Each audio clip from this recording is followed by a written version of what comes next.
Garbė Jėzui Kristai. Per amžius amen. Toliau tęsiam savo gyvenimo ir tikėjimo tikrovę ir šiandien vėl tęsiam pokalbį apie bažnyčios ir dykumos tėvus, kurie buvo vieni iš pirmųjų turbūt, kurie bandė sudaryti žmogaus širdies žemėlapį, jeigu galėtumėm sakyti, ar ne? Ir vienas iš tų dalykų, kuriuos jie, kaip čia reikėtų sakyti, labai tiksliai ir pakankamai smulkmeniškai aprašė, tai yra žmogaus aistros.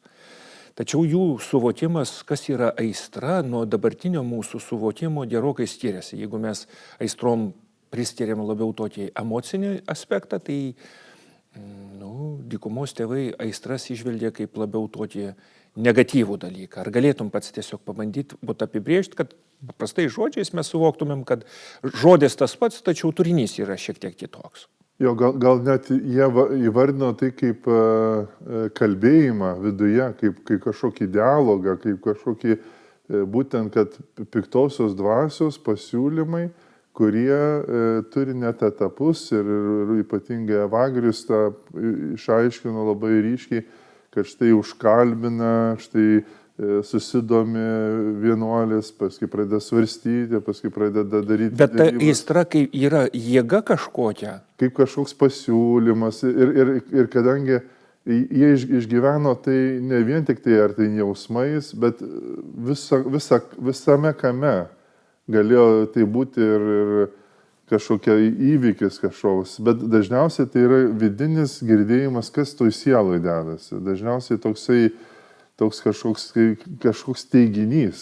Tai jie įvardina kaip teiginį. Gerai, pavyzdžiui, paprastai sakytim, kaip mes paimtim mūsų suvokimą, ar ne, aistra yra, kad kažkas mane traukia. Tarkim, pavyzdžiui, kažkas mėgsta ten kažkokius dalykus, ar ne. Tai kaip galima būtų pasakyti, ar tai būtų, pavyzdžiui, minčių pasiūlymas, pavyzdžiui, galvoti, supykau ir dabar aš jau galvosiu, vadinkim, kaip ten ar kerštauti, arba kaip ten žmogus kažką pasakė, padarė ir ten nuolat gromuluoju. Galbūt yra mūsų laikais jau visiškai nelabai kreipiama į tam tikrą eiliškumą, eigą, nes tiesiog jau jeigu jau tu atpažinai, kad tu esi pagautas, tai matyti jau gerokai esi pažengęs ir čia jau paskutinis tik žingsnis prie jau kažkokio įvykdymo, o jie eidavo jautriai kiekvieną mintį, kiekvieną net kūno pajutimą, net pavyzdžiui, ragina taip gerti vandenį, kad kiekvieną lašą skaičiuotum. Kodėl to reikia? Dėl to, kad iš karto jau čia labai netoli kažkur ta pagunda yra, kažkur norėt godumo kokio nors, ar ten apsirijimo, ar dar ko nors. Mums tokie dalykai labai tolimi, mes gerokai, kaip sakant, ant griuvėsių gyvenam. Realiai jau jeigu dykumos tėvai pastatydavo namus ir žinodavo, kaip viskas veikia kiekviena plyta, tai pas mus ištisinės griuvenos, galima taip pasakyti, nes jau nejaučiam, kur ta riba ir kada jau čia, netgi dažnas žmogus ir per išpažintį įvardina kaip kažkokios tai mintys, dar ką nors ir neatskiria, ar tai jau pritarimas, ar nepritarimas, ar tai jau buvo nuodėmė, ar nebuvo, o mes labai gerai žinom iš Jėzaus gyvenimo, jam piktoji dvasia net šokti nuo šventyklos ir pagarbinti patį velnę siūlė, tai ar jis nusidėjo? Nenusidėjo, reiškia, čia yra tokie jautrus dalykai, kad tikrai vidinio savo pasaulio pažinimas tiesiog nuostabiausias. Gerai, o kaip dabar, pavyzdžiui, mes kalbam, dalyjėmės ar ne, ir dabar tiems žmonėms, kurie klausysis ar ne, kaip suvokti. Dykumos tėvai, juos tezės praktikos buvo tokios, kad mum ten, kaip čia reikėtų taip politkorektiškai pasakyti, mes galim pasvajoti tik tai, ar ne? Kaip pats ir paminėjai ten apie maistą, apie vandenį, apie kitus dalykus, kur netgi dabartinė medicininė literatūra gerokai pasakytų, kad klausykit, ten vandens tiek ir tiek reikėtų išgerti, kaip ten ir taip toliau. Tai kaip, pavyzdžiui, vadinkim, jų įžvalgos, kurios gali būti pritaikytos šiam laikmečiui? Vienas dalykas, kuris turbūt kartojasi, yra sąmoningumas. Netgi ir pasaulio žmonės įsilgia to savivokos, sąmonės kažkokio nušvietimo, jie net į rytų dzenbudizmą, kokį ten linkę, net medituoja ten savaip, kažkaip net lupa juos mokytas, kad tik tai neužsimirštų, tiesiog būtų atidus. Tai būdravimo būsena. Jo, būdravimo būsena. Tai vat ko reikia su tikėjimu tikrai pasiekti, va tą sąmoningumą. O tai jau išeiname iš askezės, išeiname į mistiką. Mistika, kuri jau yra duotybė, jau yra dovana. Negali visko tik sukontroliuoti, jau yra atsiverimas, jau yra dovanai, priėmimas kaip dovanos. Ir būtent tas sąmonės dovana, būti sąmoningu, būti pilnai atsakingu, laisvu savo įžvalgą, savo savęs vertinimu, tai tikrai yra jau mistinė dovana. Ir reikia nenurašyti dykumos tėvų vien tik tai asketams. Jie buvo pilnai mistikai. Jie buvo dėl to, kad netgi siekdavo tokių taisyklių, kurios jau askezė ir praktikai. Štai vieną mokinių sako, ką daryti, kad jau čia būčiau užganytas. Sako, eik į savo celę, nieko nedaryk, tik valyk ir miegok. 2 dalykai. Jisai tai ir daro, viskas atrodo gerai. Paskui pagalvojau, gal jis turėjo omeny dar pasimelsti. Kai tik pradėjo melstis, velniai iš po lovos pradėjo lysti, jį atakuoti ir jis sako, jau negaliu gyventi tokio gyvenimo. O kitą kartą kaip tik sako, nemiegok, budėk ir iš kur čia tas? Čia negali apskaičiuoti savo pajėgumo, o kaip tik nusiginklavimo prieš vieną Dievą ir tai, kas ir laimi. Prieš piktąsias dvasias ir prieš visas aistras tai yra nuolankumas, paklusnumas, pilnas atsidavimas Dievui, ištikimybė mažiems dalykams. Grįžtam prie evangelinių tiesų, kurios neišmintingiesiems ir gudriesiems, ne atletams ir ne kokiems nors vadindavo dykumos tėvus atletais dvasios, bet jie buvo tikrai nuolankus ir paprasti žmonės. Kaip vienam pasakojime, ar ne, yra, kad atėjo vienas žmogus, reiškia, kalba apie labai kilnius ir didelius dalykus ir dykumos tėvas jau toks pažengęs į priekį, jis atsistojo ir išėjo. Reiškia, ir sako, kad aš tik apie nuodėmės, viską, ką išmanau, tai apie savo kovas ir visus kitus dalykus, o tie dideli dalykai tarsi man dar nepažįstami. Ir paskui ta istorija tęsis, kad po kelinto karto atėjimo jau sako, jau nori apie nuodėmės, sako, o dabar jau. Jau galima apie tikrovę kalbėti, ne apie kažkokius įsivaizdavimus. Tai gerai. Kaip reikėtų, kad susidarytų gal keletą pavyzdžių, tų aistrinių pavyzdžių, kurie, tarkim, vardino dykumos tėvus, vardina mūsų pačius, prigimtis mūsų ta pati? Iš tikrųjų sudėliojo dykumos tėvai visą, Evagrius tą labai įvardino, būtent yra 8 logizmoj, arba žodžiai, arba užkalbinimai, pasiūlymai, labai geras žodis, pasiūlymai. Ir viskas prasideda nuo turėjimo ir pilvapinystės. Tai kažką, ką žmogus norėtų suvaldyti, kažką nori. Dievas davė tą malonę, įdirbk žemę, suvaldyk savo gyvenimą, pasaulį. Bet iškreipta kaip aistros pirmiausia yra noras valdyti viską tiek išoriai, tiek viduje, paskui perauga į netyrumą, jau 3 žingsnis, tai yra jau pilvo aistros, tai yra tai, kas yra labai žemiška, labai kasdieniška. Pilvo ar kūno? Vadina kaip pilvo, nes paskui toliau yra širdies ir tada proto.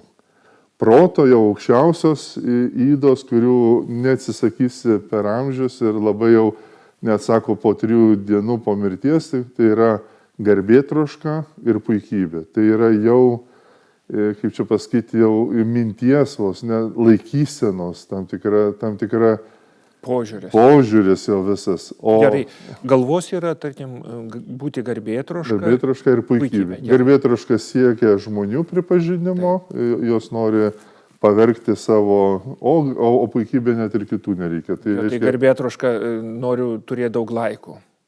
Tarkim, gerai, jo, bet su tokiu, kad net ir vyksta vis tiek niekinimas tų pačių žmonių. Jie yra, tokie ir tokie, nesupranta, o aš iš to kleščio. Čia yra Gerai. labai demoniški dalykai. Kūno tada.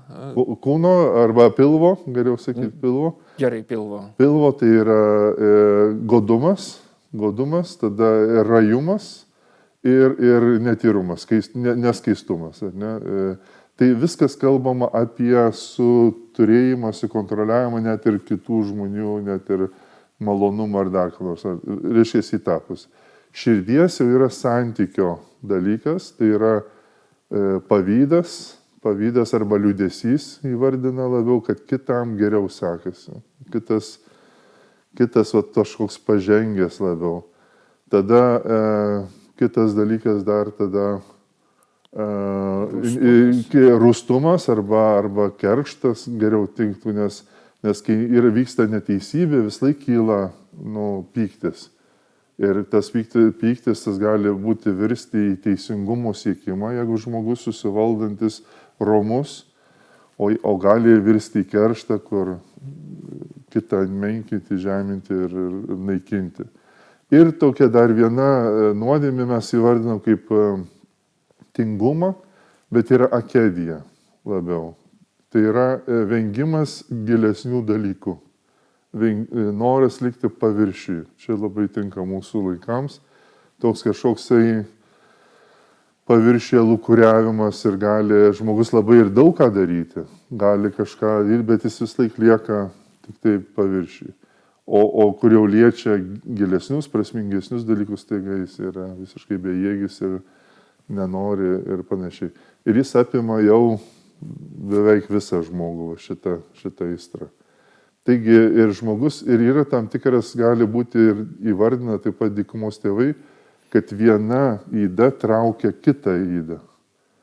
Jeigu vienoje vietoje gali eiliškumas būti visai kitoks, bet užpyksta, tada jisai žiūrėk nuliūsta, nuliūdęs, žiūrėk jisai vėl linksta, gal į pilvo kažkokius dalykus, o gal jisai užsikietina širdį ir jisai vėl kažkaip tai ir visai kažkaip tai vienas nuo kito perauga ir tą visą eiliškumą reikia nutraukti. Ir dykumos tėvai atpažįsta, tas iš to tie patys mechanizmai kartos grinai ir psichologija ar dvasingumas čia labai, labai arti.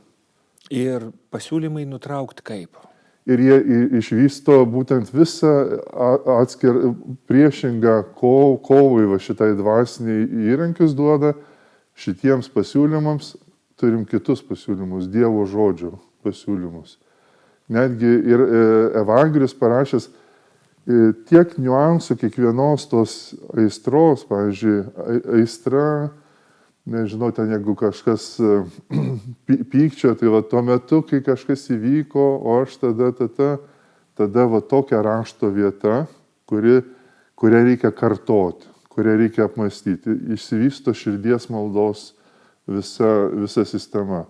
Tai yra kartoti Dievo žodį, tavo žodį dieną ir naktį kartoju ir ieškoma tokio laikysenos, kuri nugalėtų tą pasiūlymą. Ateina dvasinis pasiūlymas su dvasinė priemonė, tai yra Dievo žodžiu, aš kovoju ir ieškau Dievo per tai ir nugaliu tą piktojo pasiūlymą. O yra, pavyzdžiui, lietuvių kalba kas nors, pavyzdžiui, parašyta ta tema, būtent tos kovos?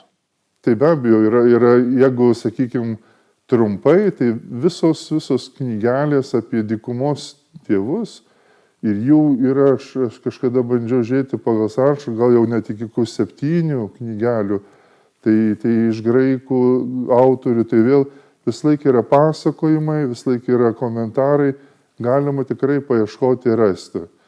Dėl to paties Evangelijos aprašytos tos knygelės, aš žinau, kad yra vertimas kažkur, tai aš tą vertimą suskaitęs, bet nežinau, ar jisai yra išleistas konkrečiai. Nes vienas iš tokių svarbiausių dalykų tai yra praktiniai žingsniai. Atpažinimas, žinoma, į diagnostiką yra be galo svarbu, kad atpažįstu, o ką daryti, nes, kaip suprantu, kai kuriuose ir patys dykumos tėvai sako, kaip ir pats minėjai, ypatingai proto, sakykim, įdos arba proto aistros, ar ne, nu jos iki gyvenimo pabaigos su jom. Nebent Dievo malonė ypatinga būtų suveikusi. Arba galima laimėti tam tikrus momentus, o čia irgi labai netoli mistikos. Jeigu kalbėti apie visiškai apsimarinusi, visišką jau laiminti, tai net suabejodavo patys dykumos tėvai, ar toksai iš vis įmanoma. Tačiau rodo, kad yra kažkokios pergalės, jos yra labai gilios ir labai išlaisvinančios, o tai jau yra grina Dievo dovana, jau yra mistiniai dalykai. Jeigu nori žmogus viską tik sukontroliuoti, tai viską tik žmogiškom pastangom, tai jau gundytojas čia yra labai jau. Pas jį jau rankose. O būtent kiek daugiau dovanos, kiek daugiau atsiverimo pačiam Dievui ir mažiausiuose dalykuose. Visos dvasinės kovos laimimos per mažus dalykus. Per nuolankumą, paklusnumą. Visas dvasinis vadovavimas, jeigu nėra paklusnumo, gali savo dulkės nusipurtyti tai toliau. Visur yra nuolankumas, paklusnumas, mažumas, ką ir Jėzus tiesiog parodė per Evangeliją. Tai grįžimas prie tos pačios Evangelijos, tik tai jau kitokiu būdu.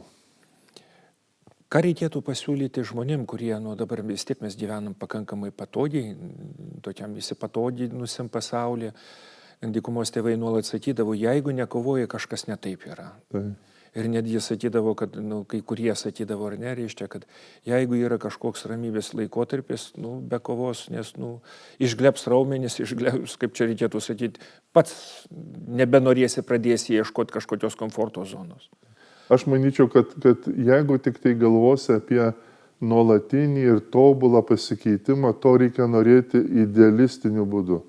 Labai noriu šventumo. Ir mes vis tiek, jeigu einam į dangų, tai be šventumo niekaip. Tai kažkokiam etape reikės tikrai parodyti radikalumą ir kažkokį tai pilną atsidavimą Dievui. Jo, čia vieną tokį momentą norėčiau prisiminti. Netgi tam, kad laimėtumėm, reiškia, atlaidus, turim atsižadėti, kad ir smulkiausių, tokių nedidelių prisirišimų, kurie kaip ir netrukdo gyventi. Bet jie yra netobulumai. O tai yra jau dvasinis pasaulis, žmogus turi bent troškimu, bent jau savo laikyseną ir ką tikrai reikėtų daryti, skirti laiko, kai nieko kito nedarai.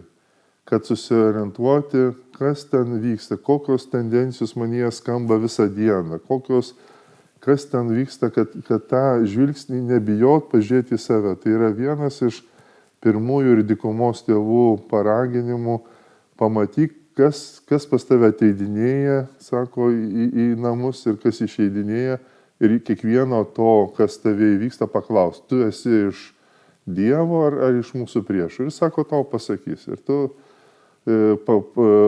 pažinsi. Arba sako, naik į savo celę ir sako, nieko nedaryk, stebėk, pati celė tave išmokys. Kalba apie tą patį. Išskirk laiką, išskirk tokį momentą, kur tiesiog viską pamatai kaip ant delno, kas tavyje dedasi. Viskas vyksta tavyje, tik tai pamatyti tą vidų. O tai aišku, atsiveri tik tai su nuolankia malda, su atsidavimo malda. Ir svarbiausia patikėti, kad mes turim labai stiprų įrankį maldą, paskui sakramentai, bendruomenė ir taip toliau. Turim tiek daug įrankių, kur abejojam, ar čia jie mums padeda. Vat vienas iš tokių stipriausių dalykų, tai pasitikėti, kad tai veikia. Ir jau pats pasitikėjimas turi kažkaip išvesti. Ir pabaigai norėtųsi paklausti, o kaip tai, ką pats pasiūlytum praktiškai daryti, ar ne? Dalis žmonių iš tikrųjų neturi tylos patirties, niekad nėra įpratę. Netgi jeigu jie yra bandę, jie sako, niekas nevyksta, kaip pats minėjai, ten tarsi tokios mintis, darosi kažkaip nepatogu, laiko švaistimas ir einu prie kažkokių tai kitų dalykų. O čia, kaip suprantu, be tos tylos ir be to, kabutėse, nieko neveikimo, net pastebėjimas, atpažinimas neįvyks. Man dabar spontaniškai ateina toks vienas dalykas, kai būna žmonės, kurie sako, aš žiūri tą sąžinę, sako, vien tik buitiniai dalykai, nieko ten man jie Nu, yra tam kažkokio blogo, bet kad ten tas būtų blogis, toks jau labai, Pagrindė, sako, kantrybės trūkumas ir nu, viskas. kažkaip vat viskas buitis. Tai aš tokiems pasiūlau tokį vieną ignacišką metodą. Jisai sako, turėk lapelį popieriaus ir kas kažkokį etapą, kas valandą, kas kažkiek, sustok labai trumpai ir pasižiūrėk, kokios buvo tavyje reakcijos. Kažkas tave užkalbino, tu sureagavai kažką. Kažkas kažkur išgirdai kažką, kažkokia mintis ateina. Atpažink tos dalykus ir tu pamatysi jau labai vaizdelį ir paskui jau tikėkime, kad kils ar malda, ar pagalbos ieškojimas šitam kelyje, nes mums užtenka vien tik tai, nu, įvardink, kad tai atrodo ir paprastas dalykas, tik mintelė, tik žvilgsnelis, tik kažkoks užstrigimėlis, kaip viena reklama sako, čia tik taškelis, čia tik tai kažkas, tai dėmelė, čia nieko tokio, bet Mažytis pasiūlymas.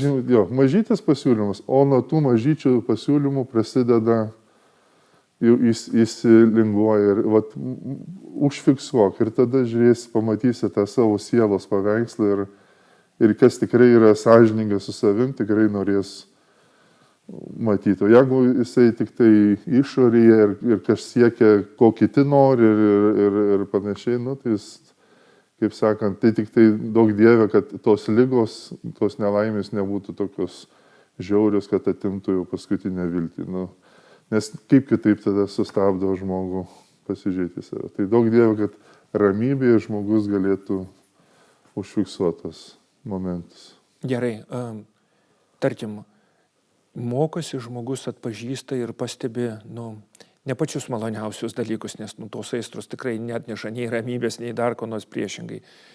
Kaip dažnai yra įvardyjama, kaip degančios strėlės uždega ir tos aistros, jeigu įsijungia, tai mes ten pakankamai sumaišties turim.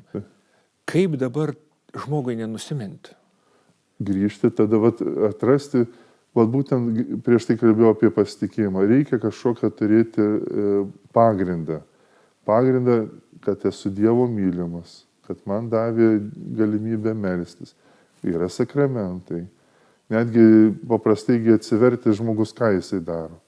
Jis dažniau eina į bažnyčią, jis dažniau eina iš pažinties, jis kažko tai mokosi, kalbina. Elkis taip, kaip ką tik tai atsivertis. Ir ateis ta dvasia, ateis ta ugnis, kuri skatins ves ir panašiai.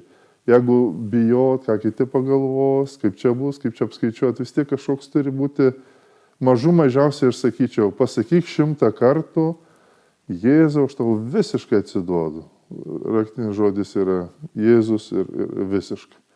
Ir jau kažkas darysis, jau kažkas jau vyks. Bet žmogus pasakė, po 5 kartų pasakė, ai, gal užteks ir, čia, ai, nesąmonė. Pataupė. Jo, ir tada sakyk, o kas čia laimėjo? Ar laimėjo geroji dvasia mane, ar kažkas vis dėlto, kas nešasi, kas tave veikia vėl ir vėl. Ir tada kažkoks tarsi užpykimas turi būti ant to, aš darau, ko nenoriu. Kažkokį Paulius sakė, aš darau, ko nenoriu. Kažkoks turi, šventas kažkoks nepasitenkinimas įvykti, kad kiek galima pralaimėti. Ir kažkas turi įvykti tokio, kažkokia tokia geroja aistra, jeigu taip išversti. Angliškai gal geriau passion būtų, pasijonė, kažkoks toks, kažkas, kas veda, traukia, neša. Ir ką pabaigai drąsos, tylos ir maldos Dievo dvasiai. Ir to Dievas nori ir tą mokina ir laukia. Ir tikrai nenusimint, nenusigąst, bet bandyti. Iš čia patyrinėti ir pamatyti, koks viešpats geras yra. Amen. Amen.